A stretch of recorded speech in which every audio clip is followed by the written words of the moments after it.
Hi, everyone.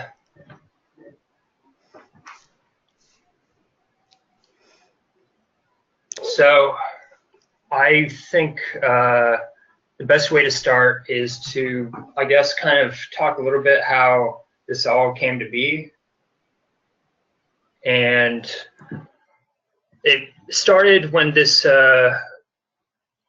this contest was first announced, and my mom actually saw it in the local paper, and she knew that I was doing a lot of big data ocean science here at UCSB. And so she said to me, Aaron, you and your sister, Sarah, who's a UX designer, you two should get together on this and compete in this contest and make this app. And so, of course, we said, sure, Mom, we can totally do that. That's great.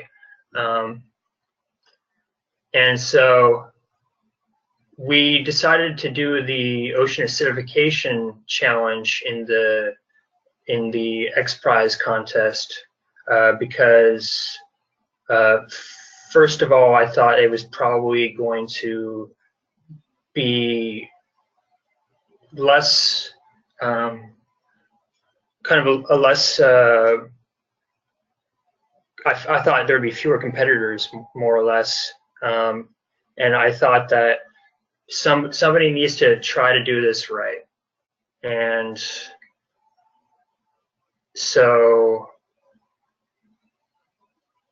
my lab's background here at UCSB is pretty diverse.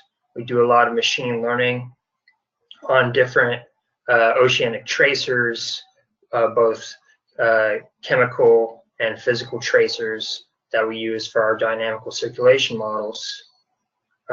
And so using this sort of framework, the machine learning, I decided that I would be able to take what is normally sparse data, this ocean acidification parameter data sets, and make it so that it's no longer as sparse. And so somehow connect the remote sensing data that we can get on a daily basis, try to connect that with what is going on in situ in terms of ocean acidification, so that we can get daily resolution, currently 9-kilometer spatial resolution that can be brought down to 4 kilometers at some point if so desired.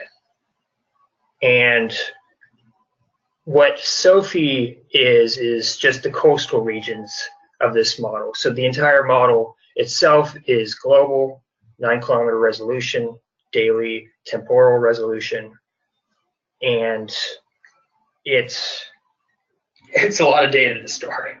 And so I discard almost all of that data and just keep the coastal regions, so just the grid cells closest to the coast. And so that, along with about 2,700 coral reef locations, comes out to about 56,000 unique locations in the SOpHIE database that can be pulled up on this app. So this app, once you sign in, there's a few different ways of accessing data in the database. The simplest way is once you sign in for the first time, it'll prompt you to add a location. And so the best way to do that, if you have a particular location in mind, is just to hit the plus icon, and then you can perform a search. So we can perform a search, say, right in my backyard, so we can do Isla Vista, California. And it's going to pull up all of the locations in the database that are within 20 kilometers of the location that I've entered. You can select one, press submit, and now you'll be able to view this location. It's now been added to your home screen. And if you click on it, then you can pull up data for the various ocean acidification parameters for the prior day. So all of the data is going to be a lag time of 1 day, more or less. And so you can view plots of the 12-month, previous 12-month monthly means versus the long-term average. That average is 2003 to 2012, so that's taken as the long-term average. So you can see what has happened in the past year versus that long-term average. It also, if you scroll down, will give you metrics on how many days a location has been in the red versus in the green. That's just measured as a 95% confidence interval of whether the location is exceeded both the natural variability and the cross ensemble uncertainty. So you can do this for any of these different ocean parameters, get this data. The other thing you can do is you can take field notes on any location you've added. So this is just going to create a time-stamped note that you can then reference at any time. So just write any sort of simple note, and that'll be stored there. So you can reference that at some later time. Up here, you have icons that can set this as your home location. If you do that, that's going to be the reference location when you go to view things on a map. You can also remove this location or add a location using this plus icon. This is to download. So you can download current data as well as your field notes and then email that to whoever or store it in Google Drive. So taking a map view, we can see all the locations that are nearby, and you can toggle currently just between pH and aragonite saturation state. They're all in the blue around here. So normally if there were anything icons in the red, the icon color is associated with whether it's in the red, blue, or green. So you can toggle and you'd get something different. We can try to find a spatial location that's going to be a little more interesting. The way to do that is to go to alert speed, and this gives you single parameter ways of searching the database. So eventually we would like to have this become a multi-criteria search so that you could combine these sort of search criteria together to refine your search a little more to particular locations. Currently it's a single search, so you could pull up the locations that were displayed on the map here. You can look for coral reef locations, pH that's in the red, so on and so forth. So if we look for a location where pH is in the red, it'll give us just a random subset of the data in the database. So if you just did this again, it'll give you different places. So just picking a particular one, we can add this location, make it our home location, and then when we go view the map,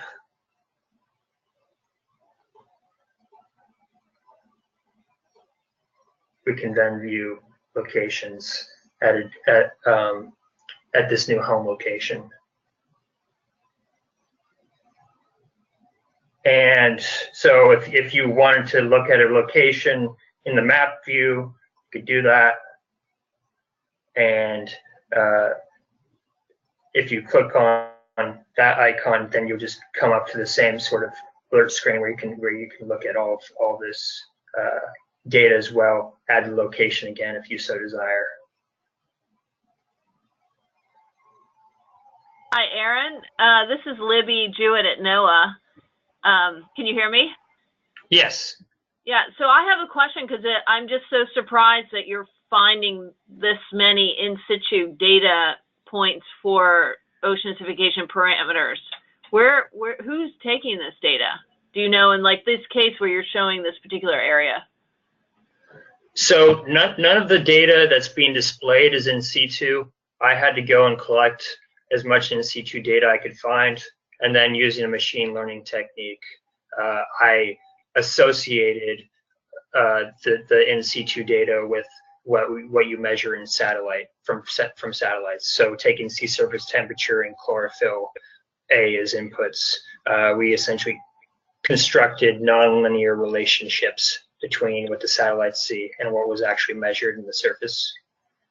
So this is just a model of data, which is why we can have a whole filled global map of this. But it's all taken from real data, hundreds of thousands of data points that I just had to aggregate. And so it's internally consistent with that data, but obviously if new data came online, we'd want to retrain the model to be able to keep up with what we're actually seeing as new data comes available. So being able to integrate real data as part of this database would be very handy for being able to train this model. So you used all the data that you could find as a sort of a ground truthing training thing for what we actually see in here. Yes. So I basically had I know there's more data out there, but I had at some point I had to call it quits. So I collected as much data as I could easily find, aggregated it together, and used the majority of it to train this model, and then a subset that the model had never seen to validate that it could actually generalize well.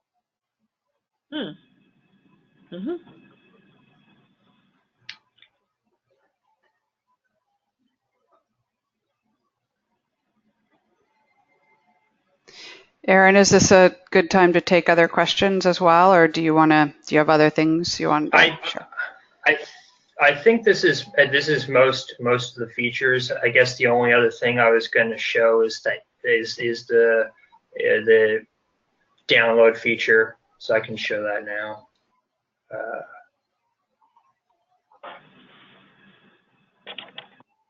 Hopefully this will work on this device. Yeah, I don't think it's going to work on this emulator. All right. Oh.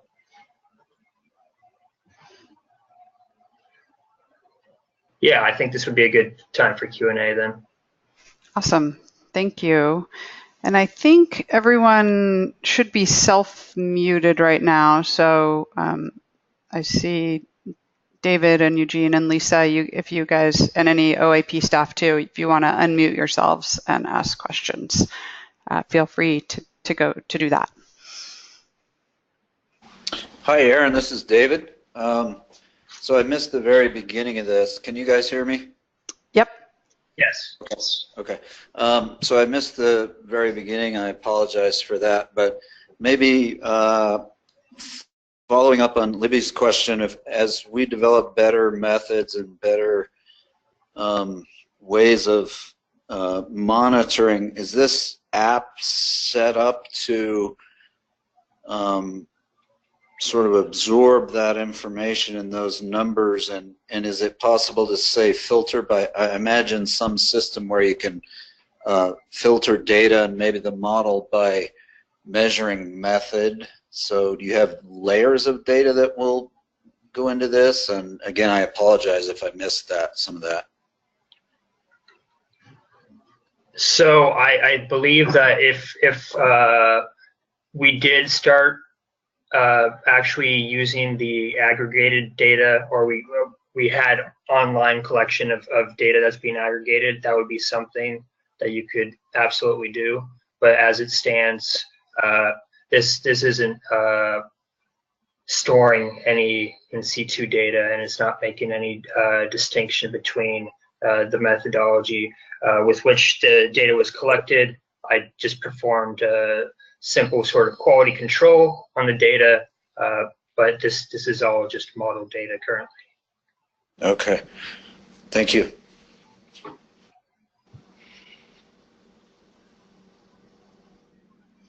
This is Eugene. I have a quick question. Where are the data aggregated? At your lab at UCSD, or where do you send submitted data to? So all of the data that was aggregated, yeah, it's stored on servers here at UCSB. I still have access to all of that in situ data that was collected. A lot of the metadata is probably only in the raw files, so not in all the aggregated data. And the model data is created and stored at UCSB, but then it's also pushed to a Google server, which is where the app is calling from. Okay. And is there access to these data outside your phone app, or is this in support of your research or a university project? Currently, the app is the only way to access the data, as it's only a subset. There's no reason that I couldn't make this data available in other formats. It's not really my ongoing focus of research. It was it's a side project, so it's not what I'm working on for my dissertation or anything like that. All right, thank you. So again, this is Libby. So for areas of the ocean or world, I don't know whether you kind of go beyond the U.S., but obviously there are a lot of regions where we don't have good long-term observations that you could use to train it. Do you think we think that it would be at all representational of the actual observations in those regions? And I ask that because there's a really strong push right now for countries to be taking pH measurements in relation to these big requests from the United Nations called the Sustainable Development Goals. And they need to be able to show that they have some idea of what's going on in their coastal waters. I'm just curious what if this is applicable at all in those situations. So it's hard to verify for sure without having at least some sample data from a particular lat long, but at least with the data that we have, it seems to be consistent, and it's able to create a global model that I think, because of the way that the model creates a fairly smooth field, it's definitely gonna maybe not be able to capture some of the finer features.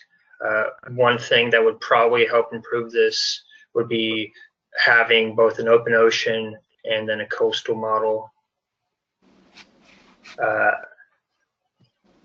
But I do think that there's some value in this as a tool. It's certainly not the end all be all for if it's the only thing you have. I mean, I think it's certainly better than nothing, but it would be definitely a primary sort of goal to ground truth this.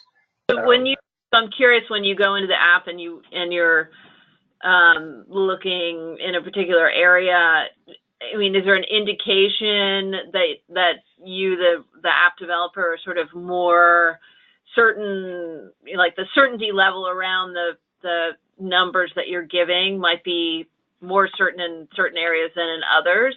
Is there a way that would show up on the app so that the people who are looking at that know how uncertainty is? That's a great point, actually, because the way that this model works is that we do an ensemble. So we have independent ensemble members that are trained on different subsets of the data set, and they're also shown this validation set that none of them have seen or been trained on to ensure that they can at least generalize, well, for that data. So you could look at the cross member uncertainty of these ensemble members, and the different spatial areas. Yeah, they're going to have different levels of uncertainty. Definitely where you have more data on where it was trained, it's going to be higher certainty than someplace way off where there's no data anywhere near it. So you could definitely, that data is already there, and so that it could also be incorporated as something that's provided to users as well. Yeah, I mean, I think that would be really important thing to indicate that, you know, it also would help to spur the collection of observations in those regions, you know, as a way of improving how the app was working, I guess. Yeah. Well, so I guess there's two aspects to this. There's the more conservative aspect, which is just having this health icon, red, blue, green. That's pretty coarse resolution of what's actually going on, versus the numbers that are being given, the values for each of these parameters. That would be the more precise kind of measurement that we'd probably want to nail down. But just the red, green, blue, that's a very conservative estimate, because it's not going to say, hey, we've got a problem here, this is red, unless there's a really strong indication that what's going on is not normal, because it exceeds both the 95% confidence interval of both the natural variability and then also the cross member uncertainty.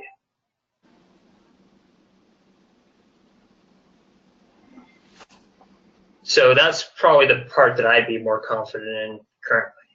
And so I think there is some information in that, but maybe not what we would want to have as our end goal. Yeah, I mean, it seems hard to believe that you could, with your algorithms, actually accurately predict pH to 3 decimal points. But I'm not a carbon chemist, actually, so I wouldn't be one to judge that.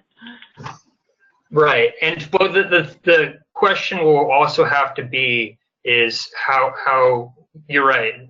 This is kind of arbitrary precision currently. How do you ground truth this when we're dealing with a 9-kilometer grid box? It's going to require multiple observations to ensure that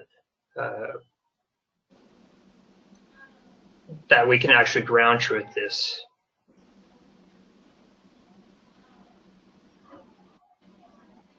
So have you gotten some positive feedback from the, or is it available?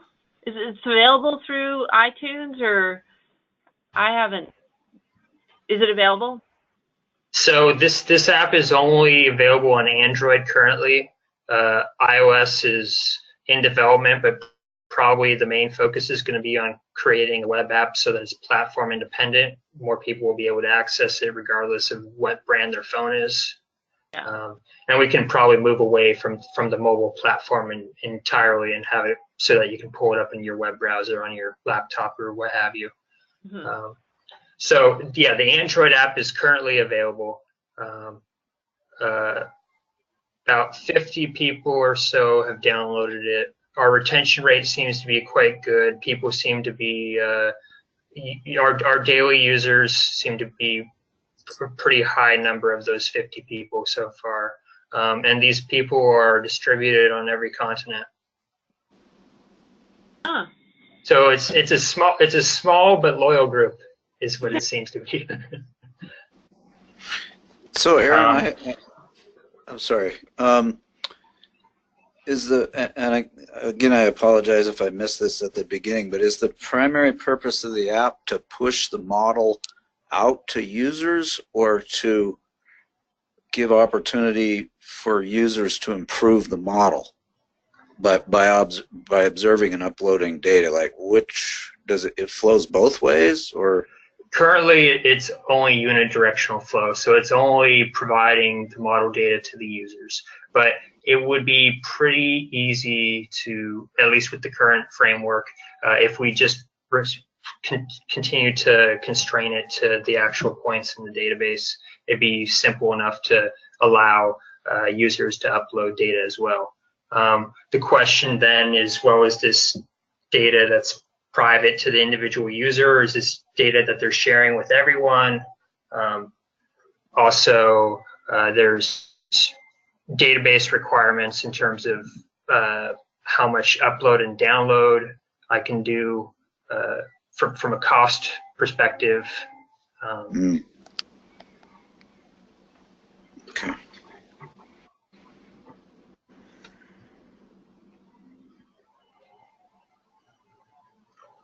As long as this data set is kept fairly small, like 56,000 points, or about what it is currently, it should be manageable. If the goal was to have the entire global data set available, that would be a completely different beast.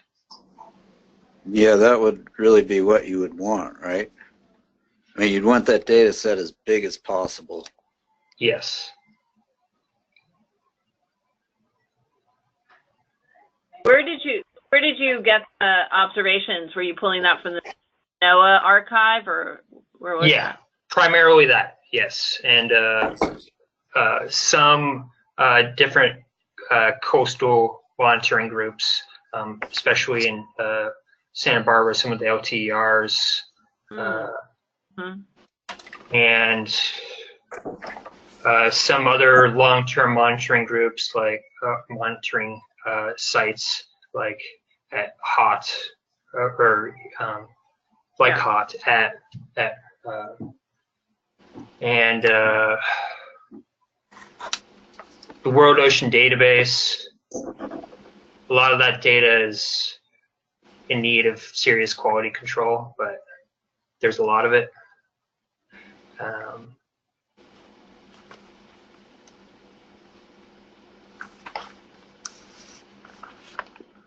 I was ideally trying to get as large of data sets as I could from as few places as possible, so I didn't have to go scraping around for as much data, but it proved necessary to do just that. And Aaron, what are your next steps with the app in terms of further development and making the mobile friendly version, and possibly a way to incorporate field collected data and all that? Do you have next steps or funding to do that, or partners, or? I don't have any funding outside of what we won as our take-home prize money from the contest. Don't currently have any partnerships with this either. This has just been a two-person operation up till this point. In terms of how to develop this further, I think one of the things I mentioned was having like a multi-criteria search function. I think that would be very useful to help users refine particular data that they're after. If we went to global coverage, you could also probably refine by certain swaths of lats and longs. The other thing about this is a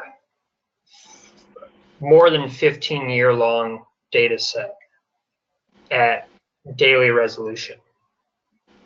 So there's also a temporal element that people could look at. And so being able to reflect a lot of this in the tool, I think, would be difficult on a mobile platform. But I think condensing down just the main points is what we've been trying to do. If we continue with this sort of platform. And I do think that, as I mentioned, being able to incorporate continuously uploaded data, or we could be pulling from NOAA buoys in real time, that sort of thing would be fairly manageable, because it's not that many spatial grid points to have to deal with. So that sort of thing, and making the flow two ways so that users could upload data as well, is not a particularly difficult challenge, aside from maybe determining whether data that's uploaded should be immediately available to everyone.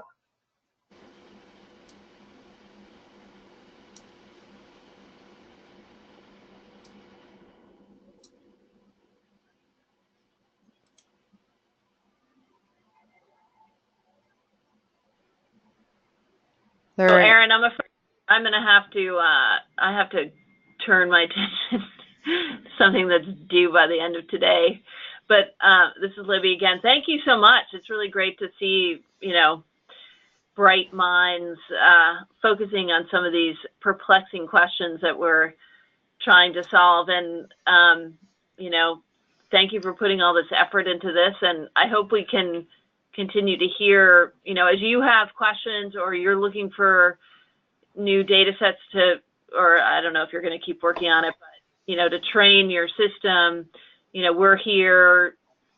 Please connect with us. We can try and direct you in places that, and to people that might be helpful, because, you know, the more that we can provide access to the data and make it meaningful too, right, for coastal managers, the better.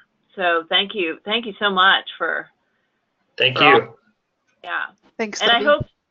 I guess you guys have planned, Laura, a few more of these for people on the OA Information Exchange, it looked like.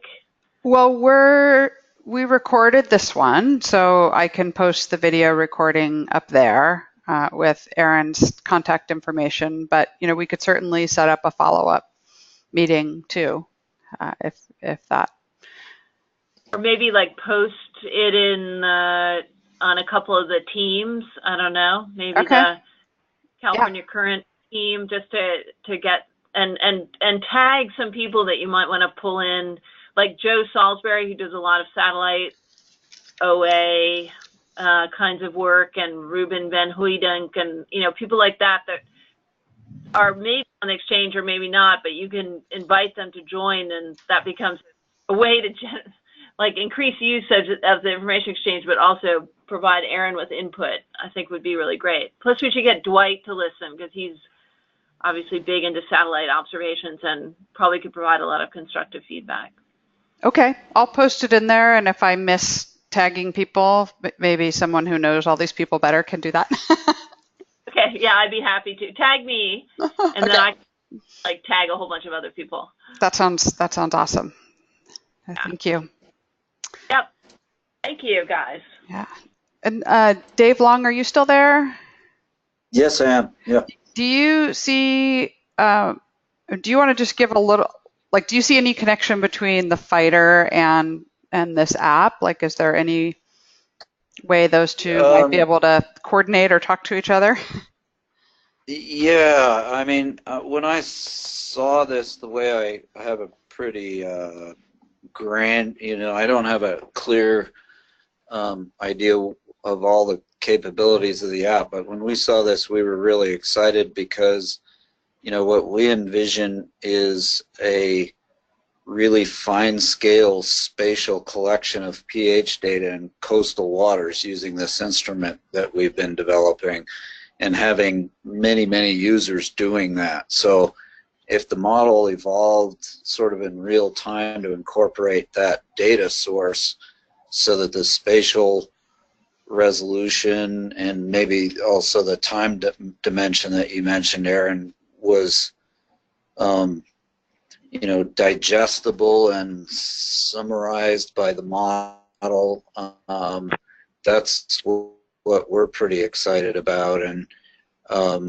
so that idea that the app could absorb, let's say, fighter data, or you could layer the data by source and have it bringing those numbers in, because that's where we're coming from. And so we do some fairly primitive GIS mapping, and you can interpolate and get some pH estimates like that between points that you monitored with a real observation. But we'd really love a much more robust platform to do that. We don't have it, but we're looking to develop it, you know, with the GLOBE program as one possible source, and then you know, just it's pretty effective to use some available tools for modeling and interpolation based on data, but that model is only as good as the observations, and we just don't have enough observations is the problem, if I understand it right. But it's really cool and exciting to see somebody. It sounds like you're mainly pushing the information to the user rather than having the user involved in creation of the model, really. But that's our area of interest, you know. Okay.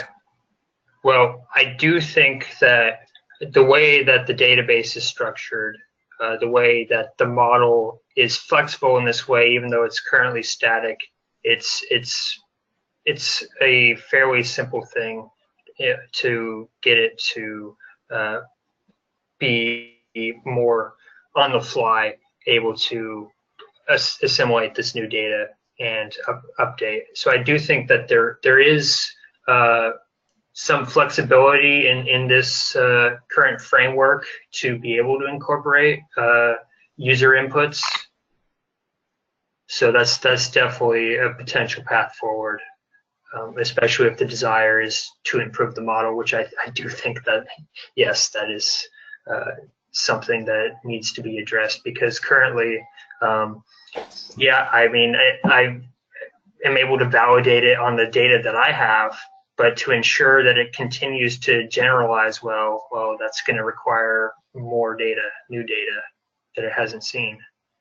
Yeah, and one of the reasons that when I saw this, oh, that's cool, because it's kind of hard to feed a reward back into your citizen scientists who are collecting these data. You know, it's pH, so people enjoy counting penguins on webcams, and they do it. You know, there's a reward involved in effective citizen science programs, and I don't know, at least I don't have a really good way of thinking about that yet, and this is potentially along those lines of feeding back into your, you know, your citizen scientists information that they might really enjoy having, and watching the model improve, going out and taking an area where there's just terrible, you know, there's no spatial resolution to the pH data, and they've got a group of teachers and students, and they can go out and watch that resolution come in and watch that evolution of what's going on in their monitoring area, their bay.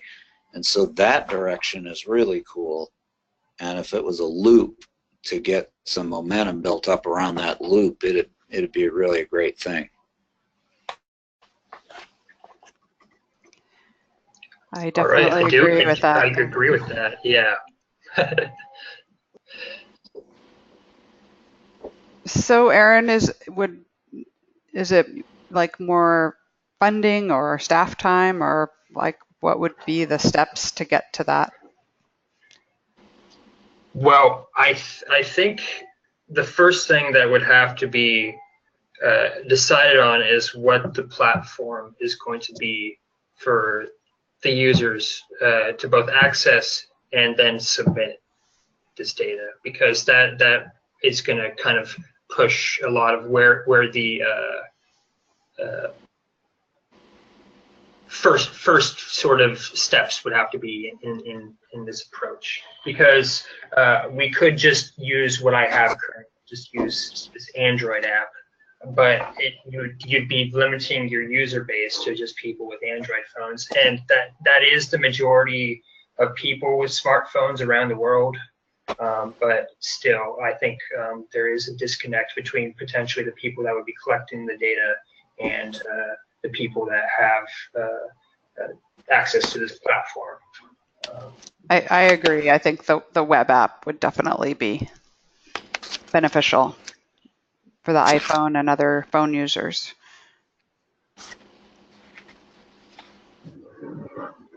So, I mean, that would be really the thing that would need to be focused on first. And then I think so long as we stay with the coastal regions, maybe we want to bump it up to 4-kilometer resolution, which would effectively double the number of points in the database. But that would still be fairly manageable.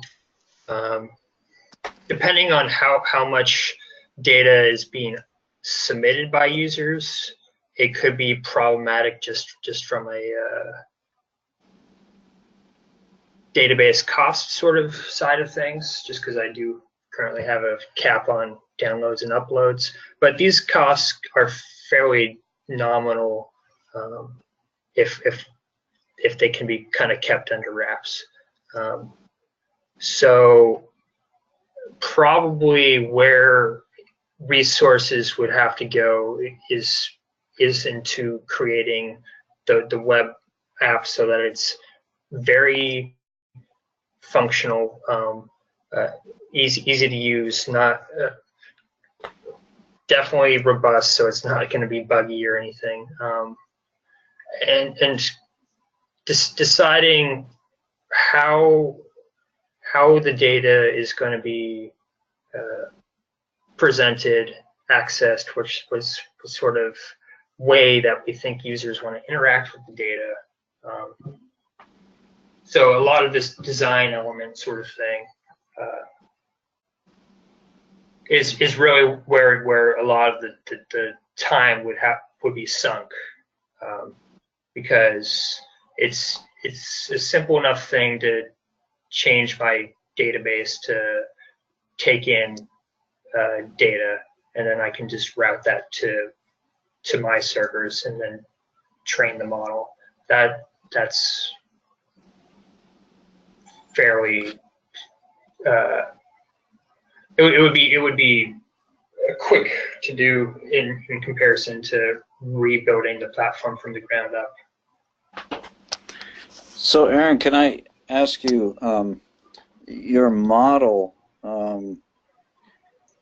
if you compare that to, say, interpolation routines that ArcGIS or would use to build maps like this, how is your model different, and what is your model based upon? There's some underpinnings there that you guys developed, or you made access to. I may have missed that part.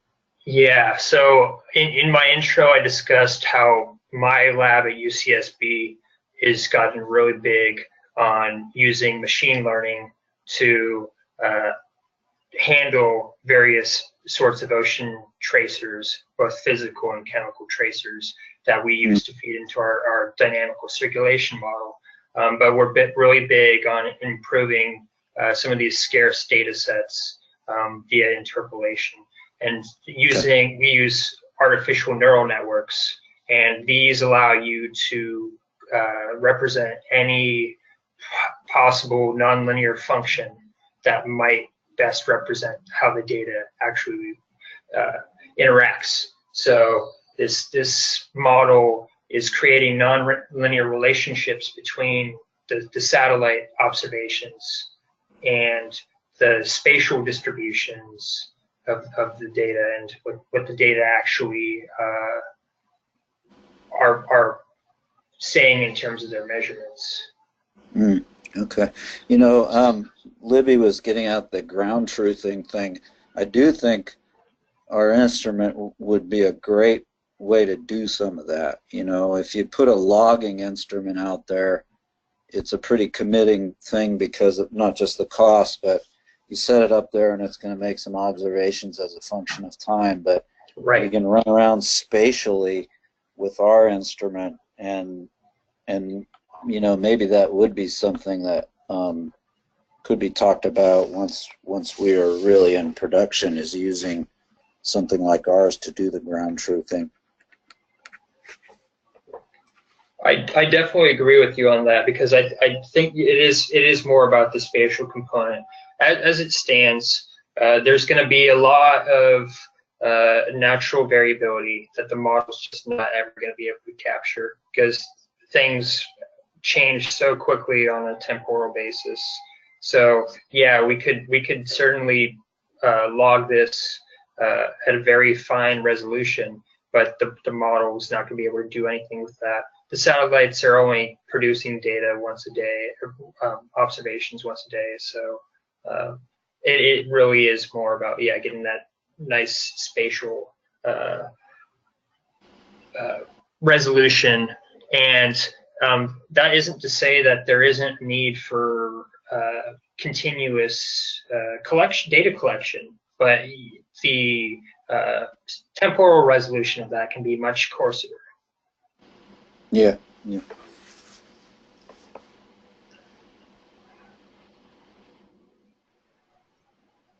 Hey, Lisa, do you have any questions before we let Aaron go?